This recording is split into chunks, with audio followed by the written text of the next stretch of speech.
All right, welcome to The Explainer. Today, we are diving into two really powerful pillars of Islamic finance, Zakat and Khums. Now, you might think of them as just, charity, but there's so much more. We're talking about deeply rooted systems designed specifically to weave faith together with real, tangible economic justice. And that brings us to a huge question, one that feels more relevant than ever right now. With all the talk about the widening wealth gap, you gotta wonder, could these ancient practices, rooted in faith, actually hold some real answers for our modern economic problems? Let's dig in and find out. Okay, so let's get right into it. The first thing you absolutely have to grasp is that Zakat and Khums aren't just about giving a few bucks to someone in need. No. Think of them more like a carefully designed financial engine, a structured system built from the ground up to create social fairness. And it's fueled by this incredible mix of compassion and spiritual obligation. First up, let's tackle Zakat. For literally millions of Muslims all over the world, this isn't a maybe or an if you feel like it kind of thing. It is one of the 5 foundational pillars of Islam. It's a non-negotiable spiritual and financial duty for every single person who meets the criteria. And the name Zakat tells you almost everything you need to know.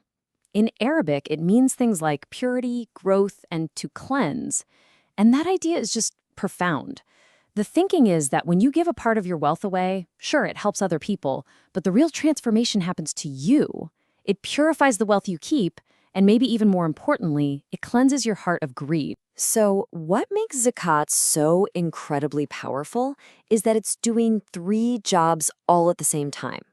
On one level, it's a deeply personal spiritual act, a way to detach from materialism. On another, it's a direct lifeline for the vulnerable in society. And then there's the big picture. It's a tool for economic justice, making sure wealth doesn't just stagnate at the top, but keeps flowing through the whole community. So let's make this real. Picture a farmer. He's had a great year, a surplus harvest. Now, instead of just hoarding it all for himself, Zakat kicks in. He takes a part of that surplus and gives it straight to a family in his village that's been struggling. It's such a simple, direct action, right? But it does so much. It strengthens the whole community and deals with poverty right where it lives. And this really hits the nail on the head. It gets to the core philosophy. Wealth isn't just yours in the way we might think of it. It's seen as a trust from God, something you're a steward of. Your job isn't just to grow it, but to manage it responsibly and, crucially, share it for the good of everyone. Okay, let's switch gears a bit and talk about our second concept, khums. Now, while zakat is something you see across the entire Muslim world, khums is a bit different.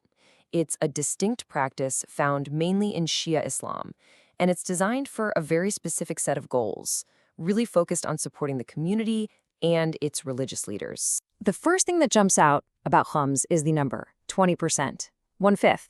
But, and this is a huge but, it's not 20% of everything you earn. Not at all. It's 20% of your surplus income at the end of the year. So after you've paid for all your essential living expenses, your food, your housing, all that stuff, it's 1/5 of the profit that's left over. And where does that 20% go? Well, it gets split right down the middle, 50-50. The first half is called the share of the imam, and it goes to religious authorities. This is what funds things like religious schools, mosques, and other community projects. The other half goes to help the needy, with a specific focus on the descendants of the Prophet Muhammad, who are known as Sayyids. So you can see Khums has this really powerful 2-pronged approach. On the one hand, it makes sure that religious institutions and leaders can stay financially independent, so they aren't beholden to outside interests. And on the other hand, it acts as a direct pipeline for funding social welfare, hospitals, schools, you name it.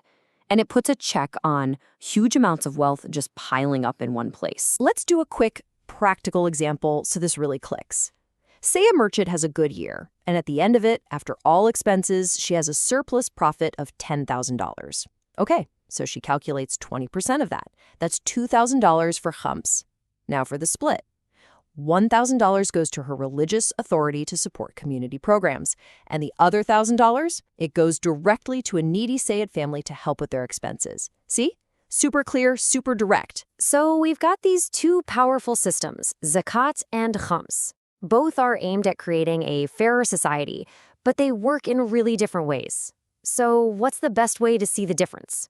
Let's put them side by side and break it all down. All right, you can see the key differences right here. First, what gets taxed? For zakat, it's specific assets like cash, gold, or crops that you've held for a whole year. For khums, it's all about that surplus profit at year end. Then look at the rate. Zakat is typically a flat 2.5%, while khums is that much higher, 20%. The obligation is different too. Zakat is for all eligible Muslims, whereas khums is a practice primarily for Shia Muslims. And finally, who gets the money? Zakat has 8 specific categories of beneficiaries, like the poor and orphans. Khums has that very specific 50-50 split we talked about between the imam's share and the sayyids or needy. Okay, let's zoom all the way out now. Why does any of this matter if you're not a Muslim? What's the takeaway for a global audience? Well, it's because when you peel back the layers, these ancient practices are shouting a universal message about fairness, community, and responsibility. And that message feels, well, incredibly urgent right now. Just look at these parallels to modern ideas we talk about all the time. When you see Zakat and Khums, what are they really? They're a form of structured philanthropy. And this systematic redistribution of wealth, it's a clear forerunner to modern concepts like progressive taxation, the basic idea that those who have more should contribute more to society. The framework is ancient, but the concept is totally modern. So to wrap it up, why is this important for everyone? Well, for one, it's a proven model of financial justice that's been working for centuries. It literally builds empathy right into the financial system by divine mandate. It also shows how a faith community can create and sustain its own social structures, independent of the state. And honestly, it offers a kind of blueprint for how we might think about reducing poverty and creating a fairer world for everybody. And that leaves us with one last big question to chew on. In a world that is desperately searching for new economic models, for new ways to build a more equitable society, what can we learn from a blueprint for fairness that is, unbelievably, over 1,400 years old?